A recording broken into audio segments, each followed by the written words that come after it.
Merci beaucoup pour l'introduction. Ravi d'être avec vous ce soir. C'est bien la première fois que j'accepte d'être encerclé pour un militaire. Ça ne durera pas. Mais il y a des moments où il faut savoir être au centre. Fût-ce avec une partie hostile, le moment viendra de retourner les choses. Voilà. Le sujet est immense. Vous comprenez bien qu'en une soirée, l'aborder, ça va être compliqué. On va essayer de focaliser sur les choses. J'aurais gagné ma soirée, non pas si vous êtes d'accord avec moi, mais si par mes réflexions, j'ai enclenché chez vous la possibilité de l'action. Ce qui m'intéresse, c'est de produire de l'action, pas de la pensée conforme. Et comme en plus, j'étais au 2e rep, c'est en Corse, vous savez. Là-bas, on dit que le travail est un châtiment. Alors, je vais vous faire travailler. Comme ça, j'aurais gagné aussi. Alors, je vais vous poser plusieurs questions, parce que, encore une fois, pour moi, une pensée intéressante, c'est une pensée qui s'incarne dans vos réflexions individuelles, plutôt que de favoriser votre repos prospère au fond du fauteuil. La première question va être liée à une anecdote. Quand j'étais officier, donc, j'ai eu la chance d'être en mission en Nouvelle-Calédonie, où l'atmosphère était plus marécage que plage.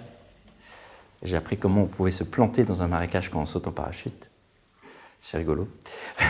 C'est moins rigolo de sortir du marécage après. Et là-bas, le chef de corps nous avait réunis une fois, tous ensemble, et il nous a posé une question très simple. Il nous a dit, d'après vous, qu'est-ce qui fait l'officier ? Et ça va commencer à répondre à tes questions. Et qu'est-ce que vous répondriez à ça ? D'après vous, qu'est-ce qui fait l'officier ? L'amour de soi. Hein ? L'amour de soi, le narcissisme. Le narcissisme, c'est une drôle de vision de l'officier, toi. L'exemplarité. La compétence. Alors, l'exemplarité, mais j'allais dire que les sous-officiers et les soldats sont exemplaires. Il y a un caporal-chef qui vient de nous le montrer récemment.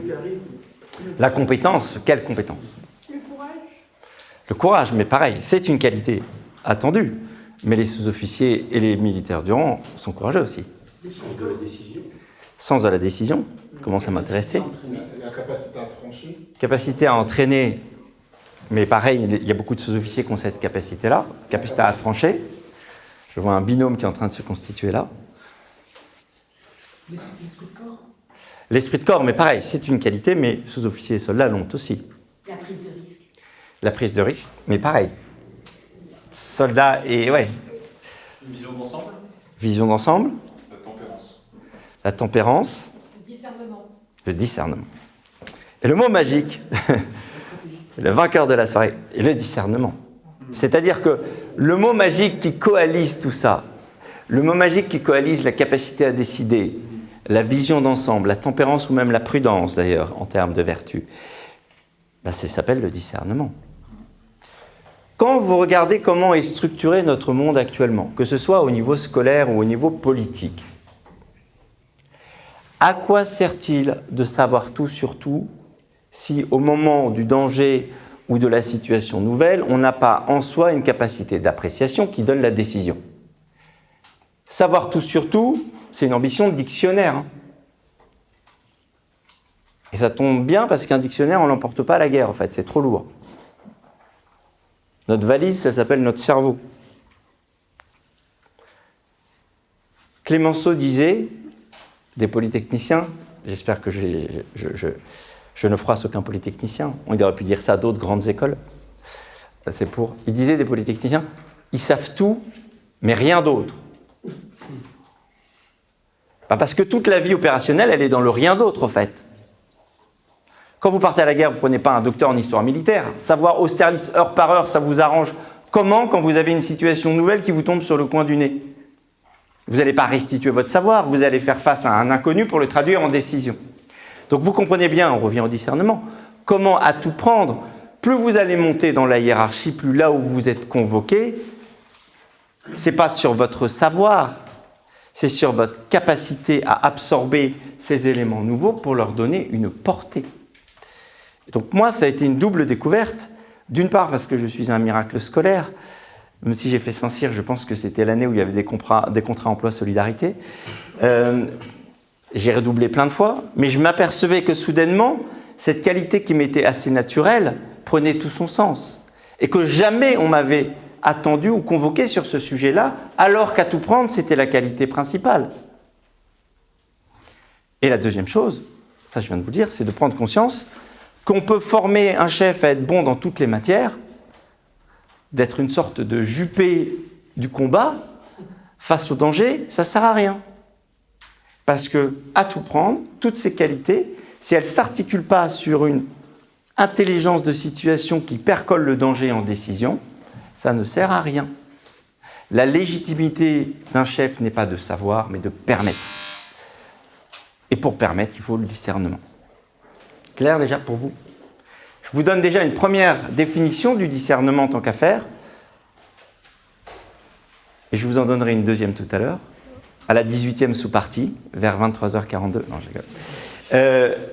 La première définition du discernement, c'est l'art de donner aux choses la portée qu'elles méritent. L'art de donner aux choses la portée qu'elles méritent. Ça, c'est grave, ça, c'est pas grave. C'est là que le cerveau humain est intéressant. Restituer du savoir brut, eh ben, il y a des codes civils pour ça. Et des dictionnaires. OK pour vous? Alors, on va rentrer. Je vous ai dit que j'allais vous faire travailler. Pour le moment, je ne vous ai pas fait beaucoup travailler. Je vais vous faire un peu plus travailler. Je vais vous poser une double question. La première, c'est quand est-ce qu'on dîne? Ah non, c'est pas ça. Donc, la première question, c'est quel est, je vais vous expliquer après, dans votre job actuel, votre effet majeur? Notion militaire. Deuxième question, quel est le verbe qui caractérise ce dans quoi vous vous sentez le plus légitime? Je m'explique. L'effet majeur, c'est une notion militaire capitale, vous allez comprendre pourquoi ça a du sens par rapport à notre sujet. C'est la manière dont, dans une situation, justement, on voit où les choses se passent. C'est-à-dire, la définition de l'effet majeur, c'est la condition nécessaire et suffisante pour que la mission soit réalisée. Dit différemment, c'est l'endroit où il faut que vous concentriez vos efforts pour que le reste aille de soi. Je vous donne 3 exemples. Le premier, c'est le saut en hauteur. Souvenir traumatique. C'est la seule matière au concours de Saint-Cyr que j'ai foiré en sport. Le saut en hauteur, si d'après vous, quand vous vous apprêtez à sauter en hauteur, vous pensez à tout ce qu'il faut faire, qu'est-ce qui se passe quand vous approchez de la barre? Voilà, vous voulez la manger, en fait. C'est la bonne illustration, vous voyez, de l'intelligence de dictionnaire. C'est tout sur tout, sauf qu'on n'a pas la vision de l'action. OK? On peut dire d'ailleurs différemment, petite pensée au passage, que ce qui est juste dans l'ordre de la pensée, c'est ce qui est complet. Ce qui est juste dans l'ordre de l'action, c'est ce qui est simple, ce qui marche. OK? Intéressant par rapport à la politique. Je connais beaucoup de gens en politique qui ont des analyses abouties sur tout, mais qui ne savent jamais quel premier pas faire. Donc, ils sont parfaits pour aller au microscope sur ce qui déconne. Ce sont au passage souvent des sponsors de radio suicide, parce qu'après les avoir écoutés, on n'a plus qu'à s'en coller une. Mais qui sont infoutus de vous dire le premier pas à faire. C'est ça qui compte. Et en plus, ça bouge, parce que c'est contextuel. Fin de la parenthèse. Donc, sur le saut en hauteur, pour réussir le saut en hauteur, en fait, il faut mettre toute votre énergie sur le pied d'appel. Vous arrivez, vous pensez à une seule chose, pied d'appel. Je mets toute maniaque sur le pied d'appel et le reste déclenchera. OK? Clair pour vous? Deuxième exemple de la vie quotidienne. Si vous faites Top Chef, il faut une bonne présentation, une qualité d'accueil et un bon plat. Jusque-là, on est d'accord? OK. Si vous recevez Belle Maman chez vous, il faut 3 choses. Une qualité d'accueil, une belle présentation et un bon plat, avec ou sans arsenic en fonction des rapports que vous avez avec Belle Maman. Voilà. La liste est la même. L'effet majeur change. D'après vous, quand vous faites Top Chef, c'est quoi votre effet majeur? Qu'est-ce que vous ne pouvez pas louper? Le plat. Vous pouvez faire un super accueil à Etchebest, je ne suis pas sûr que si vous avez une croûte à lui vendre, ça ne marchera pas en fait. OK? Quand vous recevez Belle Maman, votre effet majeur c'est quoi? L'accueil. Si vous prenez pour Top Chef et que vous ne lui parlez pas une seule minute de la soirée parce que vous êtes à vos fourneaux pour lui faire le plat de l'année, je ne suis pas sûr qu'elle en garde un souvenir impérissable, en fait. Sauf si ça lui fait plaisir de ne pas vous voir, mais ça, je vous laisserai gérer avec elle. Vous voyez ? Comprenez bien que sur la même liste, l'effet majeur est différent. Je suis clair ? C'est une appropriation de l'action. Vous voyez comment c'est vital aujourd'hui. J'en peux plus des analyses qui vous disent que pourquoi tout part en couille et encore une fois, pourquoi définitivement on doit se désespérer. Pourquoi j'ai l'impression depuis 5 minutes que vous nous parlez d'Éric Zemmour? Plus complexe que ça. On en parlera dans les questions. Et donc,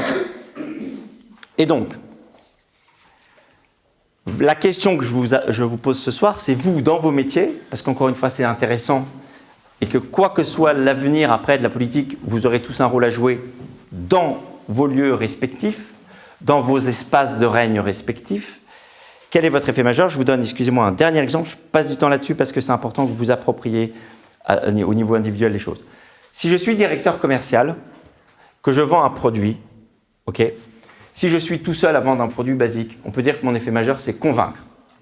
Si j'ai convaincu mon interlocuteur, même s'il y a 2-3 problèmes techniques à régler, j'ai gagné mon affaire.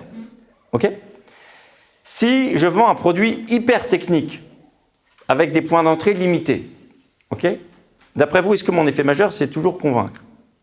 C'est quoi l'effet majeur là? Ça va se jouer sur mon bagou, mon piercing dans le nombril pour convaincre le mec en face, ou le produit. Le produit. Je peux faire tous les efforts du monde, si j'ai un produit pourri dans une attente technique, ça ne marchera pas. Donc mon effet majeur, c'est acquérir la supériorité technique. Troisième cas, si j'ai une grande équipe, j'ai 50 commerciaux. D'après vous, est-ce que mon effet majeur, c'est toujours de convaincre le client ou le produit technique? C'est quoi là? Qualité du recrutement. Qualité du recrutement ou motiver l'équipe. En gros, ça va jouer sur l'équipe. Mon sujet, c'est créer les conditions pour que mon équipe vende. Et non pas faire, regardez comme Bibi sait bien vendre, viens avec moi en clientèle, tu vas voir ce qu'est un vendeur. Personne ne se lève le matin parce que son directeur commercial est le meilleur vendeur en fait. Et que le matin, il te regarde en te demandant combien tu vas pour ramasser ton chiffre. Ok? Je dis ça, je pense à aucun homme politique qui aurait tendance à être un vendeur éternel. J'en vois pas. Ok? Avec des équipes là-bas qui rament et puis quand ils disparaissent, il n'y a plus personne derrière. Ok?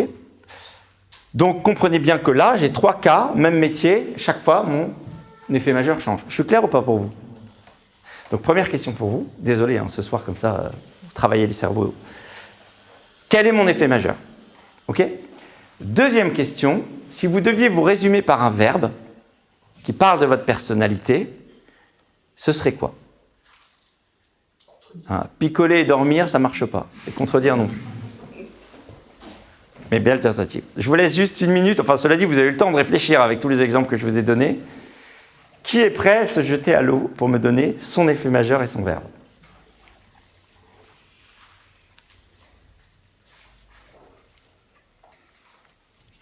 Disponibilité. Alors, ça vient d'où? C'est moi. Ah, alors il faut me le mettre en... C'est quoi votre métier? Réalisateur. Réalisatrice? Et donc, si vous me le mettez en verbe plus complément, disponibilité, c'est un nom.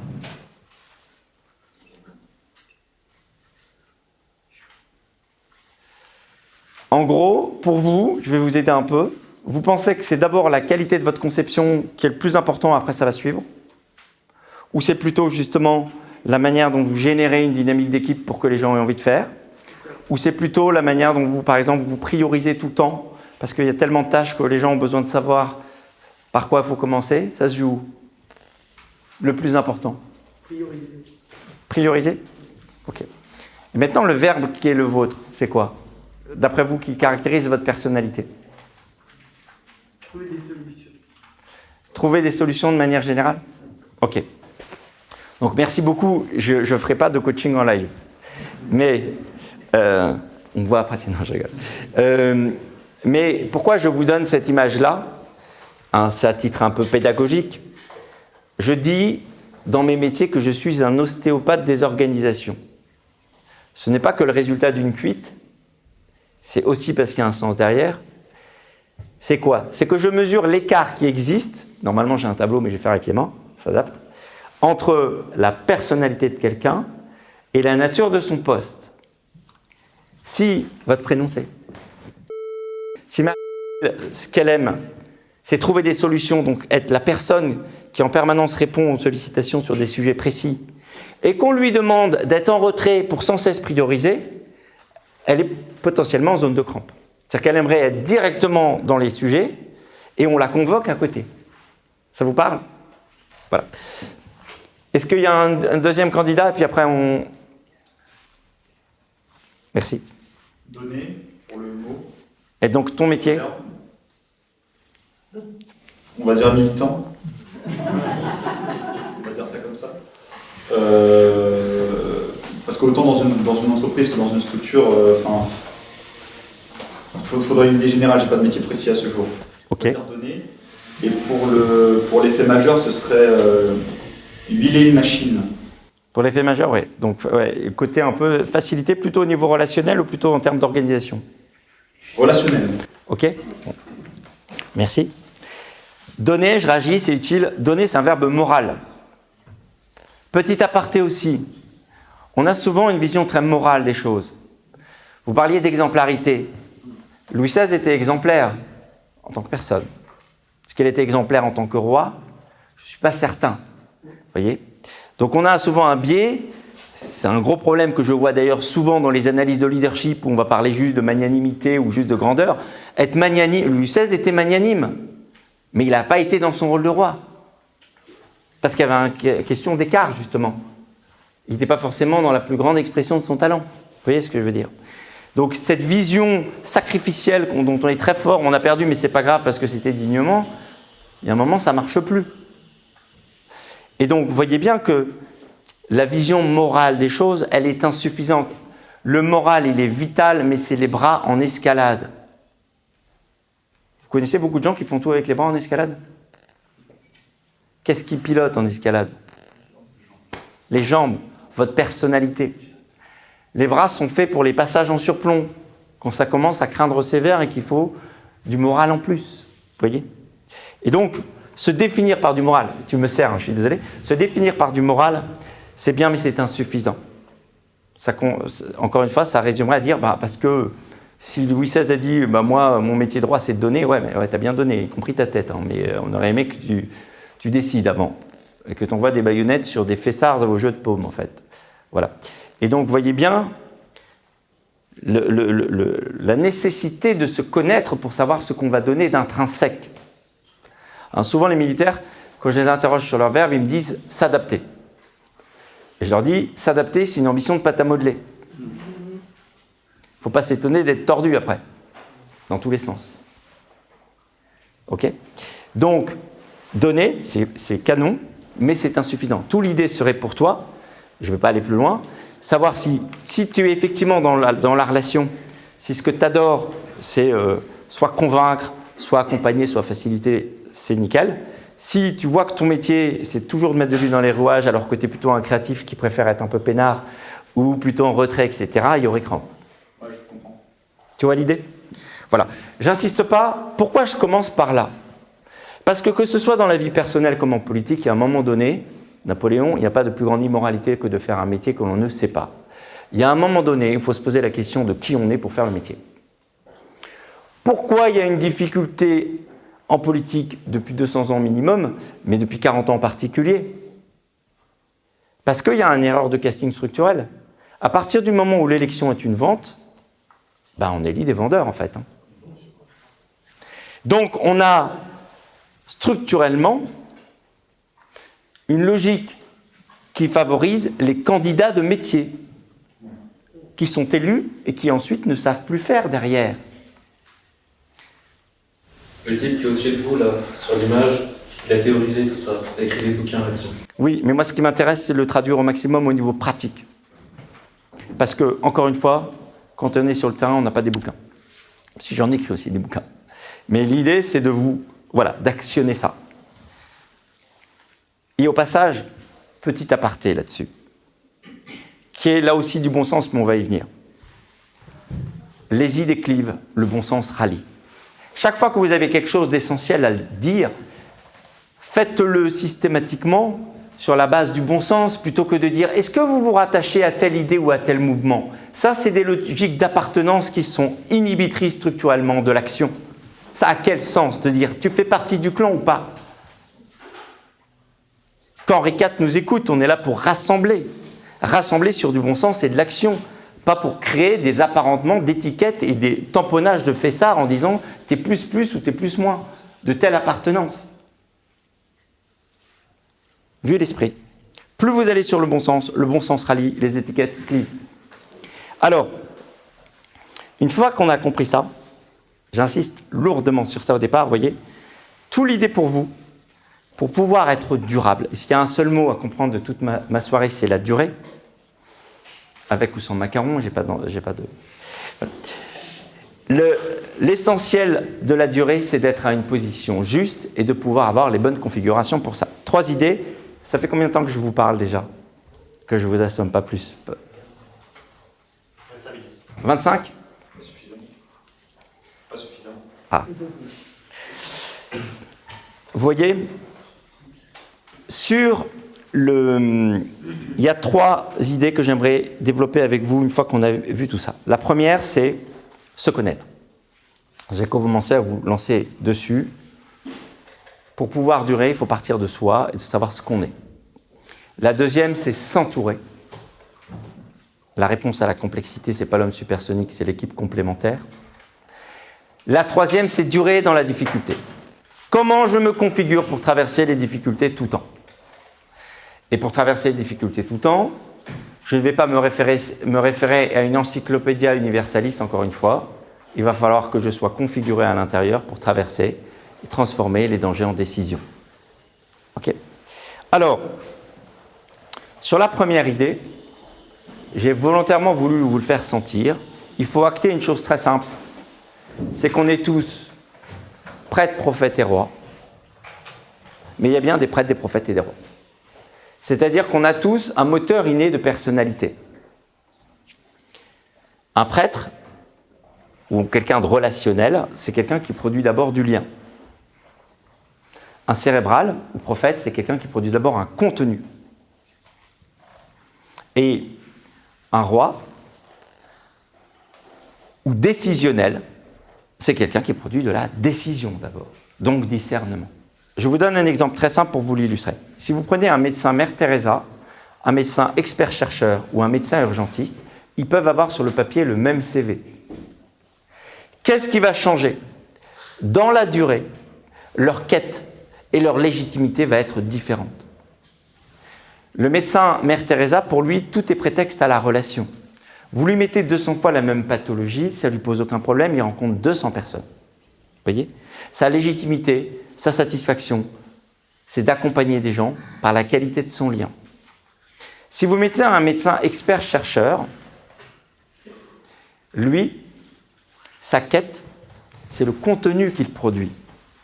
Si vous lui mettez 200 fois la même pathologie, il va vite s'ennuyer. Il veut du cas chelou, il veut du cas balèze, il veut le mec qui vient de Tchernobyl avec un bras dans le dos pour avoir un truc à dire ou un truc à trouver. Il a besoin d'être stimulé sur un contenu nouveau. Vous voyez? Si je mets mon médecin Mère Teresa à l'Institut Pasteur, à votre avis, il va aimer ou pas? Non, il va vite s'ennuyer. Si je mets mon médecin de l'Institut Pasteur à Calcutta, il va s'amuser? Pas longtemps non plus. Ok? Alors, il y a un grand absent qui est le médecin urgentiste. C'est-à-dire que le médecin urgentiste, son métier, ce n'est pas d'abord du contenu, ou ce n'est pas d'abord du lien. Le médecin urgentiste, son métier, c'est de décider, à longueur de temps, sur de la matière évolutive et relative. Qui fait que le soir des urgences, un certain 13 novembre à l'hôpital Percy, où on hésite entre le mort et le gravement mort, pas forcément la même liste qu'un dimanche après-midi à Moulins, vous voyez, entre bobo et grave bobo. Il est dans la matière relative, évolutive. D'où, encore une fois, le fait de se démouler des idées, parce que les idées figent. La réalité d'un chef, c'est d'être sur du relatif, sur du contextuel. On va y venir après. Ok? L'idée, c'est de comprendre qu'on est tous prêtres, prophètes et rois. Il y a bien des prêtres, des prophètes et des rois. Si je résume, eh bien, un prêtre, c'est quelqu'un qui se nourrit d'interactions, qui produit du lien. Exemple, Sarko, Hollande, Chirac. Candidat professionnel. Mauvais chef. Un prophète ou cérébral, c'est quelqu'un qui se nourrit de données pour produire un contenu. Il existe par la légitimité de son contenu. Son danger, c'est que c'est un logiciel sans Wi-Fi. Il a la puissance, il n'a pas la connexion. Et donc, il a la tentation de nous créer des paquebots dans des criques grecs. Des trucs parfaits qui ne peuvent pas sortir. Vous voyez ? Des programmes atomiques où le monde va changer, mais on n'a jamais le premier pas. Il va venir insulter le port grec qui n'accepte pas la splendeur de son paquebot. Mais son paquebot reste au port, en fait. Ok ? Exemple de prophète en politique, en président ? Giscard, cas d'école. Juppé, Le Maire, Attali. Ok, bon. On y reviendra. Et donc, quelqu'un qui est roi ou décisionnel, il se nourrit de contexte. Sa matière première, c'est le contexte. Donc c'est pour ça que son organe principal, c'est ça. C'est l'oreille, c'est écouter. C'est pas raisonner, c'est pas se référer à. C'est écouter la réalité qui vient à lui. C'est en ça que je dis même qu'un chef est un dispositif anti-idéologie à lui tout seul, parce qu'il procède de l'écoute du contexte. Quand Descartes dit « je pense donc je suis », il parle de tous les cérébraux. Donc il parle de Robespierre, de Staline et de Hitler, mais il parle aussi de tous les idéologues qu'on fabrique à droite comme à gauche, parce qu'on fabrique des idéologues à droite pour répondre aux idéologues de gauche, qui fait qu'en fait on est tout le temps dans le domaine des idées et on a toujours une guerre de retard. Parce que la plupart des débats pourris que la gauche nous produit ne méritent pas des contre-offensives sur le mode idéologique, même si c'est aussi utile, mais un comportement différent. Je me permets cette comparaison basique, j'en suis navré, mais de la vie courante. Quand une femme vous fait part de 15 problèmes, elle ne veut pas 15 réponses, elle veut que, 1, vous l'écoutiez vraiment, et 2, que vous la rassuriez. Si vous répondez aux 15 questions en mode super champion de la réponse Lucky Luke, vous avez tout faux. Ben voilà. Je viens de résumer la vie politique française sur les médias depuis des années. Il y a des Lucky Luke de la décision sur le fond, alors même que la plupart des questions fond demandent une réponse forme en disant non sujet, on passe à autre chose. Il y a une attente comportementale. Il y a besoin de quelqu'un dont le comportement inspire. Beaucoup plus que le cerveau qui répond à tout. Ça vous parle ? Okay. C'est vrai ce que je dis ou pas ? Bon. Voilà. Bon, après, on pourrait dire aussi que chacun en est pour son grade de chaque côté. Ok ? Donc ça, première idée, il y a un moment donné, il faut connaître qui on est et acter qu'en France, il y a un sujet de casting. Il y a un chapitre clé dans mon livre où je dis « Si la politique est une jungle aujourd'hui, on a une alliance improbable de tartarins et de botanistes, de vendeurs de jungle et d'experts hors sol. » Sauf qu'à l'heure où le serpent vous tombe sur la tronche, le sujet, c'est pas de connaître son cycle de reproduction, mais de savoir vite le buter, en fait. Ok, deuxième point, j'irai très vite. L'idée, c'est de créer le complément. Est-ce que vous connaissez, il y en a qui connaissent peut-être, qui m'ont déjà entendu, pour vous, c'est quoi la différence militairement entre De Gaulle et Napoléon ? Napoléon, c'est un stratège et De Gaulle, c'est un penseur. Oui. De Gaulle n'a pas exercé de commandement militaire très important, c'est avant tout un chef politique et un visionnaire. Oui. Napoléon est aussi un visionnaire, il est aussi un chef militaire. Tout à fait. Donc c'est pour ça que j'attends sur le côté militaire.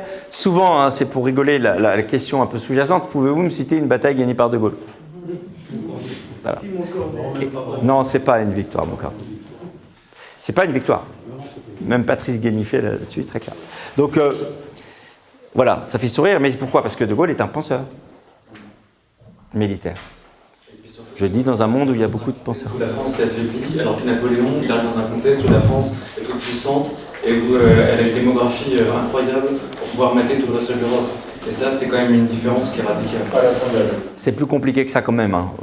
Sortez quand même, il y avait eu un peu de sang sur les murs, enfin, légèrement. Ah non, mais j'ai pas besoin d'air. nettoyer encore un peu le sang. Voilà, il y avait une question, voilà. Il y avait eu pas mal de lieux d'affaiblissement. Mais c'est surtout, tu vois, dans la durée, dans le comportemental. Après, on peut... Dans la matrice, en fait, concrètement, je vais aller plus loin, la différence entre De Gaulle et Napoléon, c'est un mec qui s'appelle Berthier. C'est que militairement, Napoléon a compris que pour pouvoir gagner des batailles, il fallait qu'il adjoigne à son intelligence tactique une intelligence opérationnelle qui soit capable de le compléter. Donc c'est ma deuxième idée, la réponse à la complexité. C'est pas l'homme supersonique qui sait tout. Ma réponse à la complexité, c'est l'équipe complémentaire. On a un mal français qui s'appelle le CV, qui croit qu'on est une somme de compétences. Si on suit cette logique, François Hollande est le manager de l'année, au fait. Hein. Parce qu'il a toutes les lignes.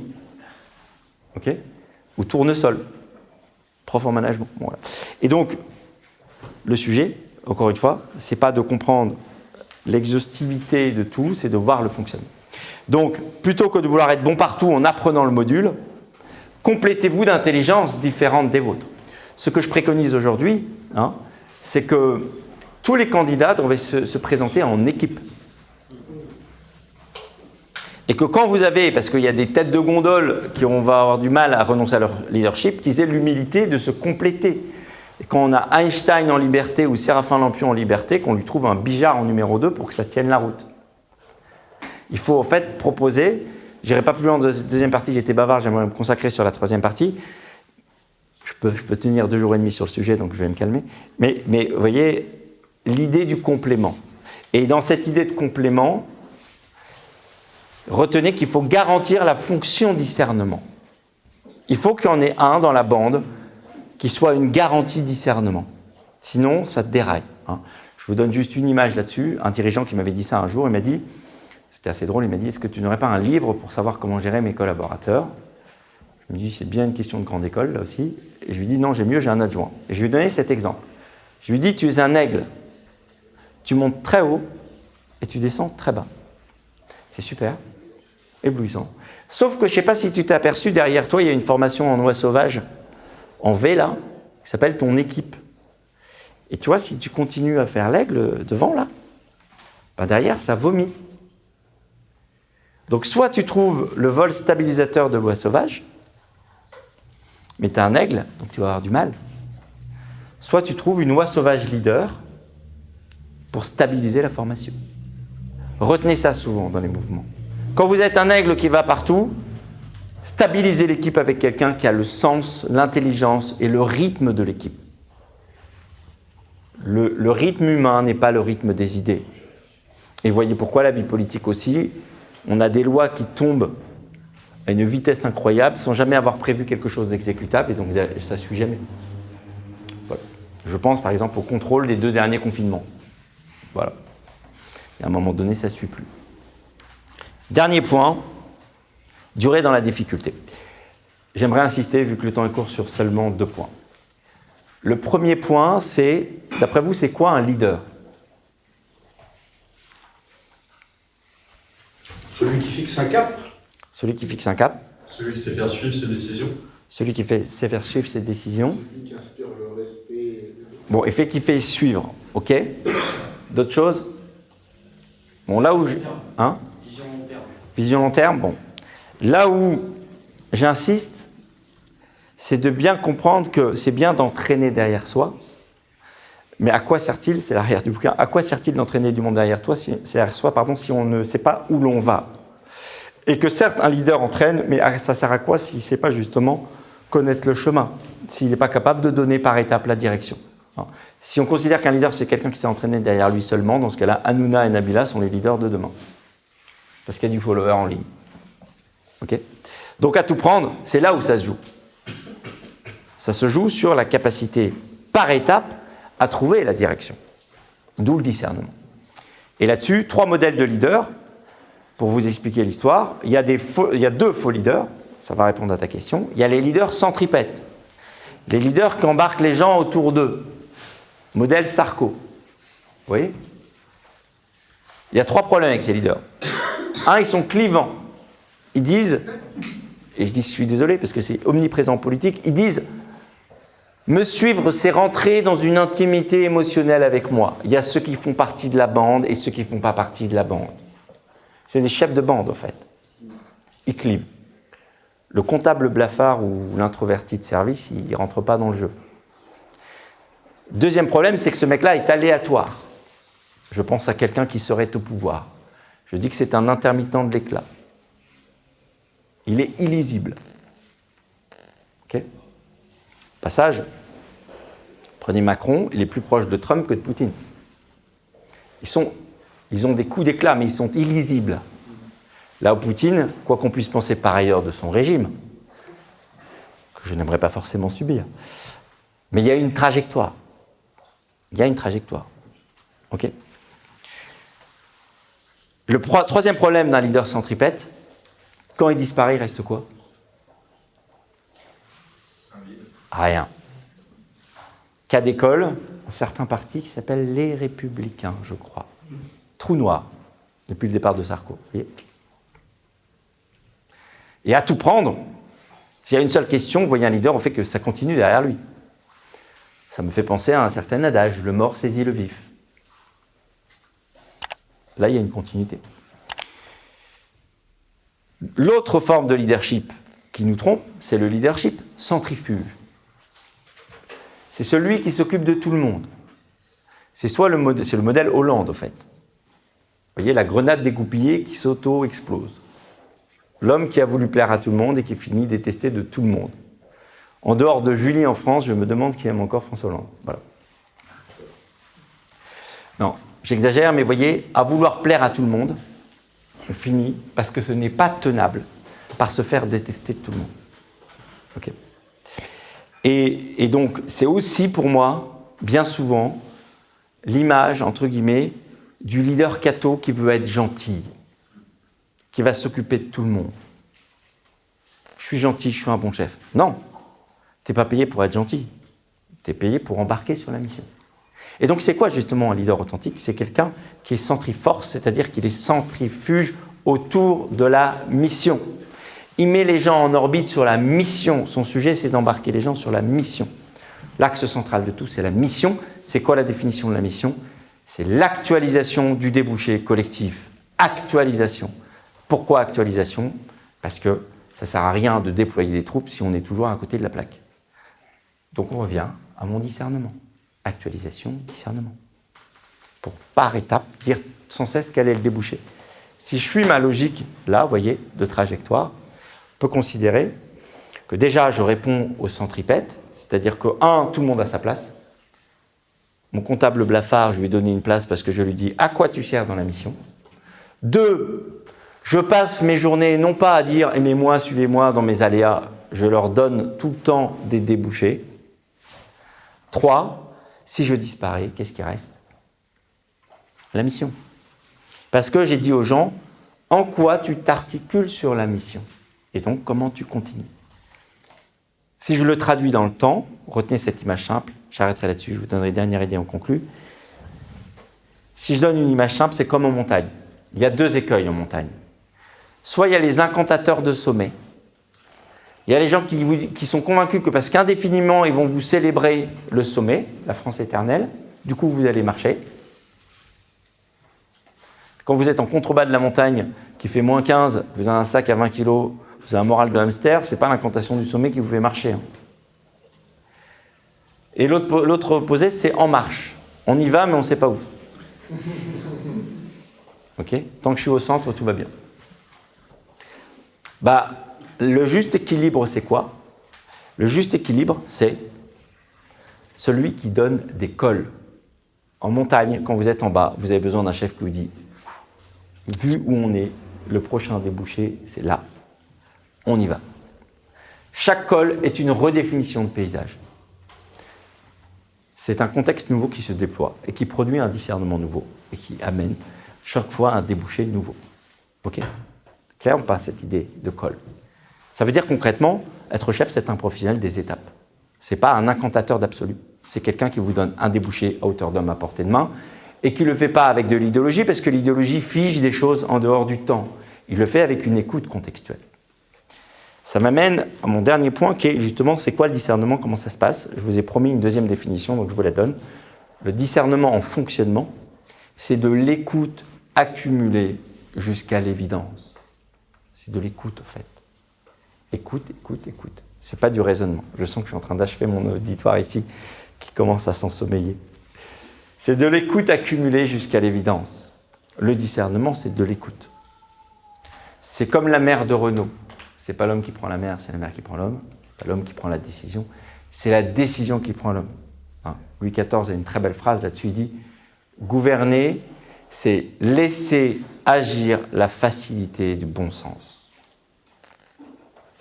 C'est un acte passif. Ce n'est pas du raisonnement. La logique dit des choses qui peuvent être complètement décorrélées de la réalité. Le discernement écoute ce qu'il est opportun de faire ici et maintenant. Sur cette logique de décision, je pourrais parler très longtemps, je finirai juste là-dessus, de bien comprendre ça. C'est que on mesure un chef non pas sur un point, sur l'absolu d'une idéologie justement, mais sur une trajectoire. La décision, c'est un point dans une trajectoire. Donc ça implique furieusement qu'on puisse faire des erreurs. Sur le Covid, on aurait dit « Ok, on a déconné, les masques, j'avoue, c'était pas trop le truc, mais on se ressaisit, on rebondit », ce serait beaucoup mieux passé. Logique de trajectoire. J'arrête là. En conclusion, j'aurai cette idée simple. Et je suis bien sûr ouvert à vos questions parce que le sujet il est immense. J'ai beaucoup coupé, mais je suis désolé, j'ai dû être un peu long. En conclusion, je vous dirais ça. Un manager produit de la performance. On vous parle beaucoup de management. Mais les indicateurs de performance, c'est souvent une manière commode de donner des bonnes notes à la défaite. Okay, c'est comme les indicateurs Covid. Ah bah c'est bon, j'ai des bons à bac. La crise continue, elle galope sur le social, sur l'économique, sur le sécuritaire, mais c'est pas grave, j'ai des bons à bac. C'est comme les gens dans le nucléaire qui font des accidents conformes. C'est pas grave, il est conforme. Un leader produit de l'engagement. Mais je connais beaucoup de leaders qui ont embarqué les gens nulle part. Je pense à 2 moustachus notamment. Un chef produit de la victoire. La victoire, c'est quoi? C'est l'alignement entre du talent particulier et le débouché collectif. C'est donner au collectif un débouché à tout moment, même dans les moments difficiles. C'est surtout pas les droguer à radio-suicide. C'est non pas leur dire ce qui déconne, mais leur dire comment on peut faire quelque chose pour que sans cesse on rebondisse. Comme une équipe de rugby se retrouve après la défaite pour préparer déjà le temps d'après, tandis qu'au foot, 11 millionnaires pleurent les yeux vers le ciel. Ok? Voilà, j'en ai terminé, je suis ouvert à vos questions.